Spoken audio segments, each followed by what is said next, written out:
Good morning. It's 11:10. It is 11:10 now. Yeah. So we give thanks that divine love is our comfort and our refuge. So I'm going to say welcome. Welcome to Unity of San Leandro's Sunday morning message and meditation. And this morning, Mary's music won't be listened to because for some reason we can't hear it. And I don't understand why. But we will say God's healing power is restoring and revitalizing our world this very moment. So we're going to try something different for next week. Welcome to Unity of San Leandro Sunday morning message and meditation. We're glad you've chosen to worship the God of your understanding with us this morning. Unity is a positive path for spiritual living, and we honor all paths to God and provide a philosophy that is spiritual, it's not religious, we're love-based, and not based in fear. I'm Reverend Diana McDaniel, and I'm here set up for us to come together online to stay connected, to worship together. And we have an opening prayer, and I invite you to join me in that. And so we breathe for a moment and know there's only one presence and one power in the universe and in our lives, God the good, omnipotent. There's only one presence and one power in the universe and in my life, God the good. And for that, we are grateful. We are in the state of California. And right now, I don't know where you are, what's happening, but with COVID, we are increasing in numbers of cases and in deaths, and people are beginning to wear masks again. So we are still in that state of cultivating calm and releasing anxiety.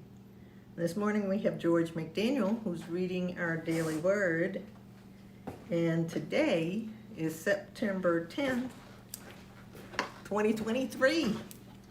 Good morning, Reverend. Good morning. Good morning, everyone. Happy Sunday. Hope everybody has had a very good week post-Labor Day. And here we are on Sunday, September 10th, the year 2023. The word for today is care. C-A-R-E, care. I am here and I care. Sometimes my heart goes out to a friend or even a stranger who is struggling. Other times, my heart breaks when I learn of another's devastating news. In those moments, I feel the urge to help. I pray, affirming healing, peace, or comfort. I may offer financial support or material goods. I might call on the phone or visit in person. Even so, I may feel my efforts are not enough, especially when needs are great. But the impulse to care is in many people, the activity through so many hearts and hands. As I join my efforts with theirs, I trust we can lift up even the most dire situation. I am a caring presence, ready to help, serve, and love. And the scripture for today, so deeply do we care for you that we are determined to share with you not only the gospel of God, but also our own selves, because you have become very dear to us. That scripture is found in 1 Thessalonians 2nd chapter, 8th verse. Reverend? Thank you. I appreciate you reading that. I love it. It says, I am here and I care. I am here and I care. So let us join in saying our Lord's Prayer, and Mary will not be playing today. So I invite you to breathe and just breathe in that pure life of spirit and be in that place of being open and receptive to the living spirit of truth. And so we begin. Our Father, Mother God, which art in heaven, hallowed be thy name. Thy kingdom come, thy will be done on earth as it is in heaven. Give us this day our daily bread, and forgive us our debts as we have also forgiven our debtors. Leave us not in temptation, but deliver us from evil. For thine is the kingdom, and the power, and the glory forever. And so I invite you just to be in that place of breathing in again, trusting, knowing that right where you are, God is. And I have a song I'm going to play for you, and the name of the song is God Is. It's being sung by Marielle Epps.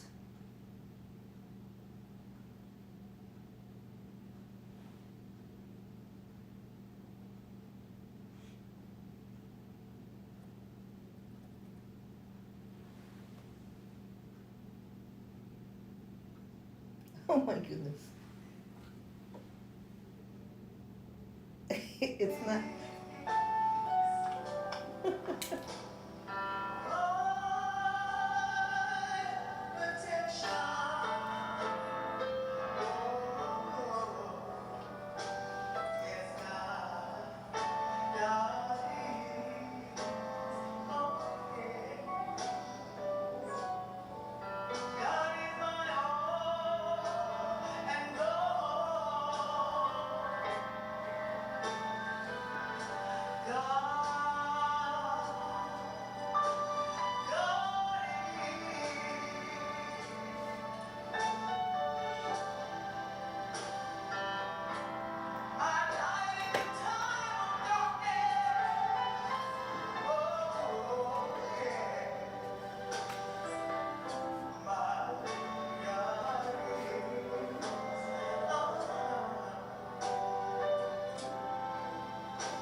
Oops.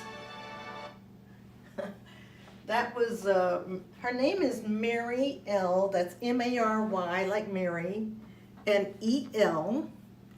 And her last name is Epps, E-P-P-S. Mary L. Epps. You can find her on YouTube. But I know her. She was with me in when we went to the Parliament of the World's Religions. She sang there, sang that song, and turned the place out. It was really wonderful. Mary L. Epps. That's Mary L. That's Mary E.L. Epps. E-P-P-S. The song is God Is. So good morning again. The daily word affirmation was, I am here and I care. I am here and I care. Now, what if we said that to everyone? What if people walked around and said, I'm here, I care. If you need me, call me. What if we said that to every child who was hungry and we took them food?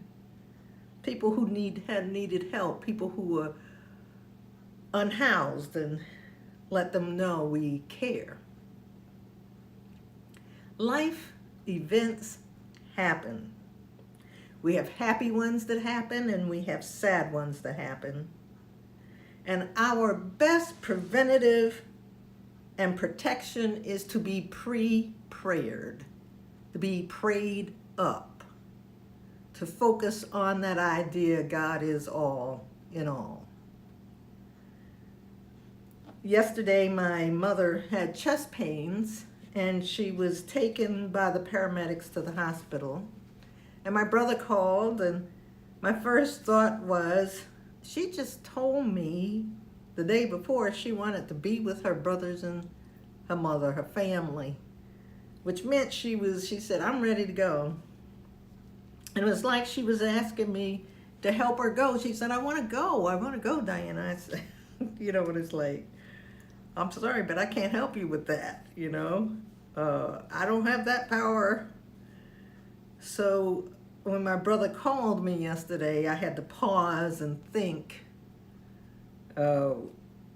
that I trust when she does go that it'll be a smooth and loving transition. And of course, I didn't know how serious it was or not. I just knew it was bad enough for her to go to the hospital with the paramedics. And so I had to really stop and think, because Mama wants to go, and of course I would love Mama to stay, but you know how it is. We can't stop that. And so I had to stop and think health and wholeness are not opposites of death. Of course I was ready to make my flight plans and to go, but then I thought no, I think I'll just wait. I'll see. Maybe it was just angina. Let's wait and see what the doctor says in the morning. That's this morning. And my prayer was for the highest and best for her, knowing life and death are not opposites. Life has no opposites. So today I received the text that she's doing okay. She didn't have a heart attack. I don't know what was going on, but probably just angina, and that they would be sending her home today. That's the last I heard. Our prayers go out to people when they are in distress. Isn't that true? You want to hold a positive thought for them. Life events happen, and we call them life events, whether death occurs or not. Our prayers go out to the people in Morocco, having just experienced so many earthquakes, with the biggest one being 6.8 magnitude, and they had no warning. Most people were asleep when it happened. Many people have been hurt and died and lost their homes. In Bernie, California, in Shasta County, here in Northern California, there was a 5.0 magnitude earthquake, and there were no injuries, there was no damage. But 5.0 is different from 6.8. So some happen and many people die, and some happen, no one has an injury. Those life events happen. And we say, I am here and I care. Our goal is to be pre-prayered, P-R-E, prayered, to be prayed up, to have studied, to focus on the idea that God is our source and our supply. There have been floods and fires and hail, giant hail and tornadoes and hurricanes, and we've just had, we're at the end, I hope, of the pandemic. It's not quite over. And many people have died or lost their homes, lost their towns, like in Hawaii. You know, I was watching a program. It was called The Crown, and it's when I first learned about this, so I had to do a little research, that in England in 1952, there were 4 days of a great smog. It was a deadly smog. It killed 12,000 people and made 150,000 sick and had to be hospitalized. Wow. There are things that happen that we have no control over, and sometimes we do have control over, because they thought that was from the industrial smoke and the things that were happening during the Industrial Revolution. And then I happened to run across an article. An article was written by a man who was the most senior member of the Titanic crew to survive. Do you remember the movie about Titanic, right? The Titanic sank in April 1912.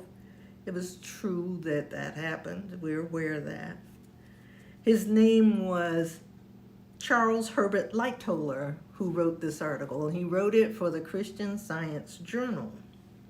Now, he was a British mariner. He was a naval officer, and he was the second officer on board the Titanic.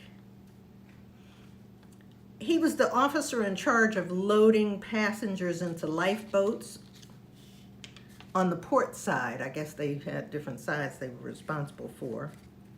And Lightoller strictly enforced the women and children only protocol, not allowing any male passengers to board the lifeboats unless they were needed as auxiliary seamen. It was one of those strange things. He was promoted to be the officer in charge, and he was the second officer, and the person who was supposed to be the second officer was left at home, and that person who was left at home had the key to where the binoculars were. And apparently there's what they call a crow's nest in a ship, where people go up, the sailors would go up, they'd have their binoculars, they'd look to see what was coming, whether it was the iceberg or whether it was whatever was going on, other ships. But they didn't have the binoculars. He had ordered for somebody to go look and pay attention to see if there were any icebergs. They didn't have the binoculars to see them. Isn't that interesting? Because of a change in personnel. Well, he wrote this article for this Christian Science Journal for their October 1912 issue. He said he'd done all he could to help others. You see, he fit into that. I am here and I care. He had done all he could to help others on the ship, knowing the ship was sinking, and he said he commenced to realize the truth of being he'd studied, because he was a Christian Scientist. He studied Christian Science, which is much like his principles like unity. He said he figured that he would see if the teachings were practical and could be put to use because he was going to need them now. He said it was at this moment he was drawn into the water, still realizing the truth. And while I was below the surface, these words from the 91st Psalm came to me so distinctly that I seemed to realize their full import. He shall give his angels charge over thee. He shall give his angels charge over thee. Immediately, I think I was thrown away from the blower and came up to find a piece of wood in my hand which seemed to be attached to the top of the funnel by a wire. He said I remained still while the water rushed past me, carrying the people with it away from me. A second time I went down, holding fast to the truth, and again came to the surface. My piece of wood was gone, but alongside me was the first bottom collapsible boat which I had thrown down from the other side of the ship. This I laid hold of, he said, but made no attempt to board it. He said, I want it to be understood that during this time in the water, the fact came calmly and clearly that there was a divine power which could be utilized in a practical manner. And also it seemed perfectly natural to rely on this power with the spiritual understanding which is so often spoken of in the Bible. He said the shock of being in the water was as being like 1,000 knives being driven into one's body. He said they were concerned about the suction of a big ship that they had to overcome, but somehow he said he was tossed about 20 feet clear of the ship, so he didn't have to worry about that being pulled down into the water. He said about 30 of us floated the remainder of the night on the upturned boat. I could not overcome the intense cold experience. Yet when a man handed me a bottle of something that smelt somewhat like essence of peppermint, the thought of material means was nothing short of repulsive, and needless to say, it was not taken. At daybreak, we found 2 lifeboats floating nearby into which we were taken. He said he was the last member of the Titanic to board the Carpathia, and after interviewing her captain, he was able to change clothes in which he had a bunk, he said, for about 30 minutes, and he was not in a bunk bed or anywhere until they arrived in New York. He said he was not in a bed or a bunker until they arrived in New York.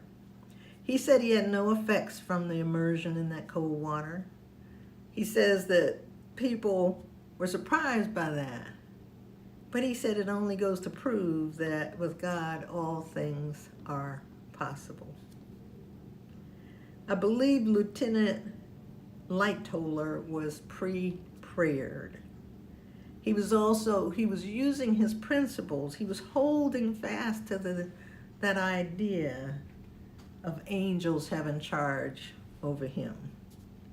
And he had a positive thought through this ordeal in the ocean, in that cold water. So many times we look at a situation, a circumstance, and wonder why it worked out for some and didn't work out for others. And maybe they weren't thinking right. From Proverbs we read, as a man thinketh in his heart, so is he. So what does thinking in your heart mean? You know, I believe it's creating from the centermost part of ourselves that take place where the Holy Spirit dwells. You know, we say turn within. When we tune into that infinite spirit of wisdom, it is from the center of us, I think. Thinking in your heart is a non-linear, non-intellectual activity. It's opening to the influx of spiritual wisdom and grace. You know, there's a group called Heart Math, and they do research on the heart and the mind, And they have done some research that say the understanding that the vibration of the heart is the most powerful thing within us. The vibration of the intellectual mind is not as strong as the vibration of the heart, and they've done experiments and found that to be true. So they recommend that meditation be focused upon the heart rather than the intellect, rather than the mind. And there is a saying that the mind is in the heart. It's a way of drawing answers. Our affirmation was, I am here and I care. And we care with our hearts. You know, there was a man by the name of Taylor, Herbert Taylor? Let's see, what was his name? He was president of the Rotary Club at one point. He was an American businessman. He wanted to set high ethical standards along with the Rotary Club for businesses and for personal use. And he wanted people to care about other people. His name was Herbert J. Taylor. That's it. He was in 1930s. He set out to save a company that appeared to be getting ready to go through bankruptcy. And he said nobody had any hope in that company but him. And so he believed he was the only person in that company who had that hope. And he started what he called a recovery plan. And he wanted to change the ethical climate of the company. He said the first job was to set policies for the company that would reflect the high ethics and morals God would want in any business. If the people who worked for Club Aluminum, that was the name of the company, Club Aluminum Products. If the people who worked for Club Aluminum were to think right, I knew they would do right. What we needed was a simple, easily remembered guide to right conduct, a sort of ethical yardstick, which all of us in the company could memorize and apply to what we thought. So he said he searched through many books. He was looking for something, some help, something that would work. And he says he couldn't find anything. He said a problem. He said often when he had a problem, what he would do was he would turn to the one who had all the answers, that one presence and that one power. He said he leaned over his desk, rested his head in his hands, and prayed.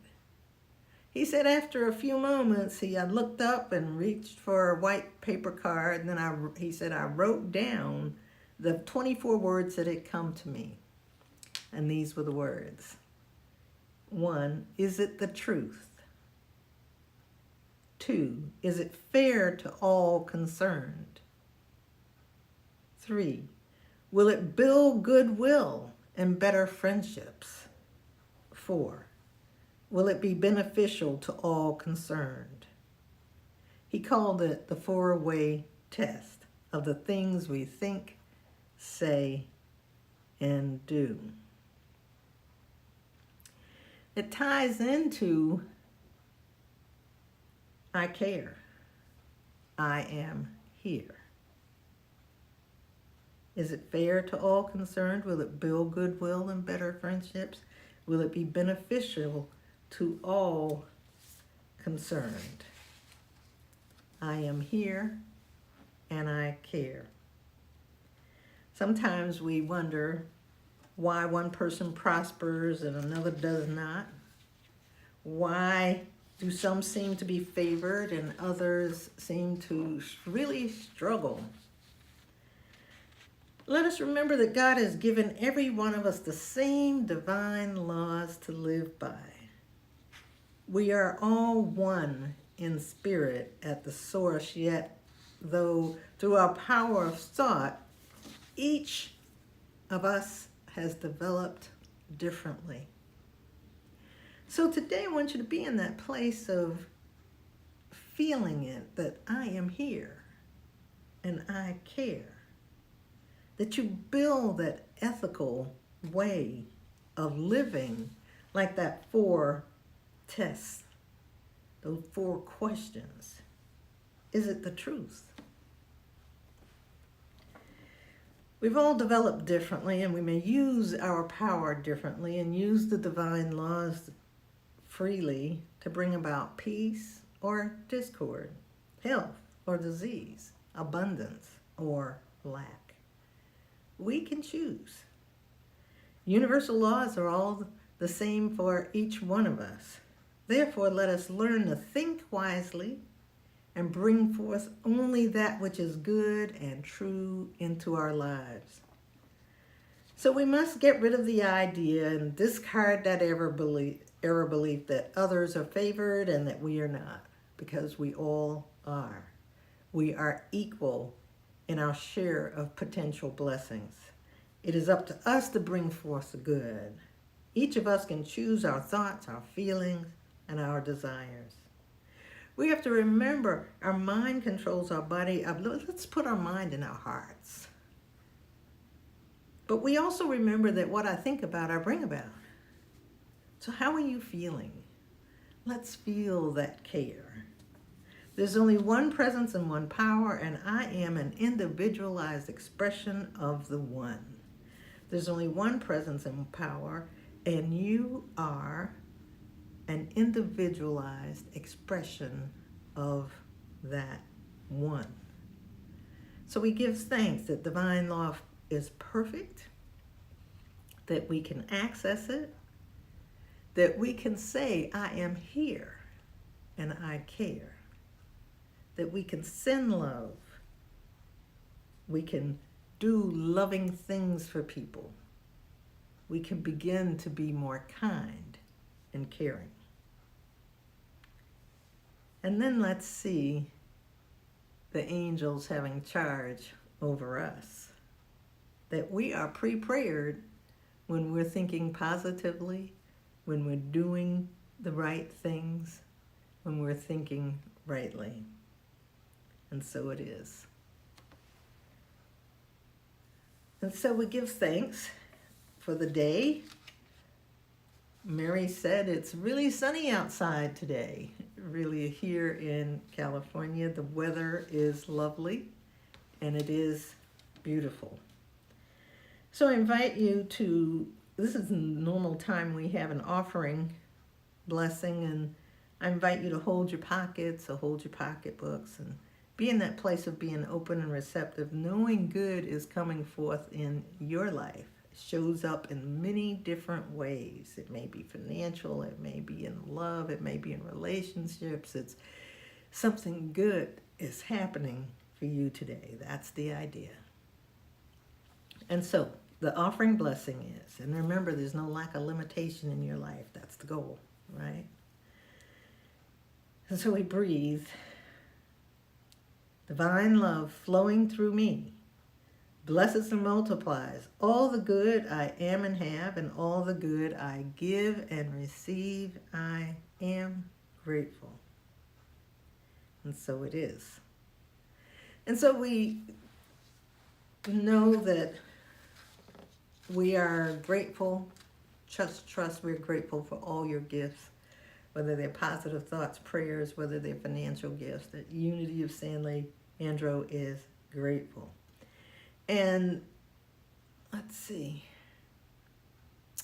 our announcements are that on the first Sundays of the month, we meet in person now at the Senior Center at 13909 East 14th Street in San Leandro, California. And we are grateful for that. It is nice to see people.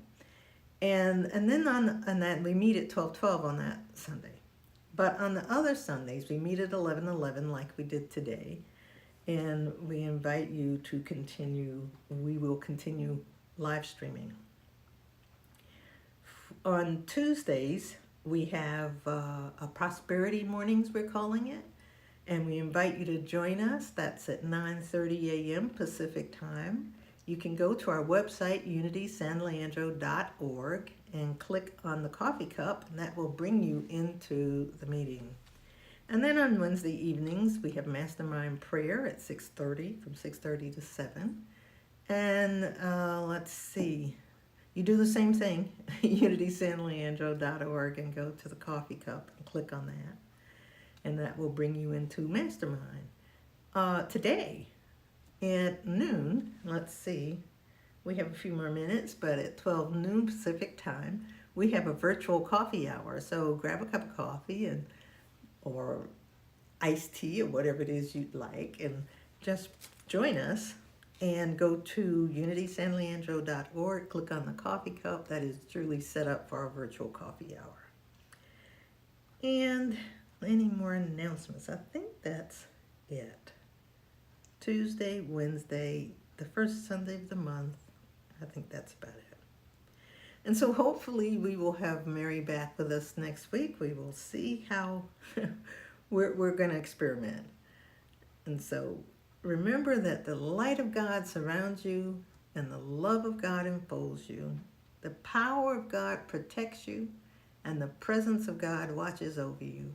That wherever you are, God is and all is well. And we usually have Let There Be Peace on Earth. And so I'm just going to read the words to you. Let there be peace on earth, and let it begin with me. Let there be peace on earth, the peace that was meant to be. With God as creator, family, all are we. Let me walk with my family in perfect harmony. Let peace begin with me. Let this be the moment now. With every step I take, let this be my solemn vow, to take each moment and live each moment in peace eternally. Let there be peace on earth, and let it begin with me. Have a wonderful week, and we'll see you here next Sunday at 11:11 a.m. Pacific time. Have a great week.